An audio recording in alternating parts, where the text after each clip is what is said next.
নরসিংদীর মাধবদীতে তরুণীকে ধর্ষণ ও পরিকল্পিতভাবে হত্যার ঘটনায় এখনও ধরাছোঁয়ার বাহিরে রয়েছে ঘটনার মূল হোতা নূর মোহাম্মদ ওরফে নুরা। ঘটনার প্রায় ৪৮ ঘন্টা পার হলেও মূল অভিযুক্ত নুরাকে খুঁজে পাওয়া যায়নি।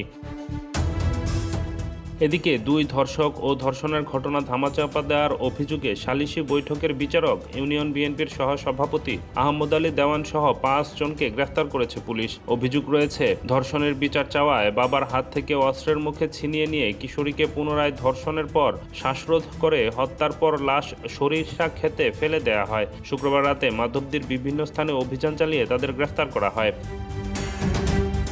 এদিকে কিশোরীকে ধর্ষণ ও ধর্ষণের ঘটনা ধামাচাপা দিতে পরিকল্পিতভাবে হত্যার ঘটনায় সামাজিক যোগাযোগ মাধ্যম সহ জেলা জুড়ে চাঞ্চল্যের সৃষ্টি হয়েছে। অন্যদিকে ধর্ষণ ও হত্যার বিচারের দাবিতে বিভিন্ন সংগঠন মানববন্ধন ও বিক্ষোভ করছে। খবর পেয়ে ঘটনাস্থল পরিদর্শন করেছেন ঢাকা রেঞ্জের ডিআইজি রেজাউল করিম মল্লিক। একটা ঘটনা ঘটেছিল আরো ১০/২ তারিখে, কিন্তু আমরা তাকে জিজ্ঞাসা করলাম যে আপনার থানায় কেন বললেন না। থানায় তারা অবহিত করে নাই। থানায় যদি অবহিত করত তাহলে হয়তো বা পরিস্থিতি এরকম নাও করতে পারত। এজাহার হয়েছে, এজাহারে ৯ জন আসামি করা হয়েছে। এই ধর্ষক হিসেবে ৪ জন এবং সালিশকারী হিসেবে ৫ জন। তার ভিতর ধর্ষণ ৪ জনের মধ্যে ২ জনকে আমরা গ্রেপ্তার করতে সক্ষম হয়েছি এবং সালিশকারী ৫ জনের মধ্যে ৩ জনকে আমরা অ্যারেস্ট করেছি। বাকিদের অ্যারেস্ট করার জন্য গত রাত থেকে আমাদের অভিযান চলছে।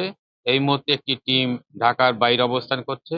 আমরা ইনশাল্লাহ খুব তাড়াতাড়ি ধর্ষক এবং সালিশকারী যারা ছিল তাদেরকে গ্রেপ্তার করতে সক্ষম হব।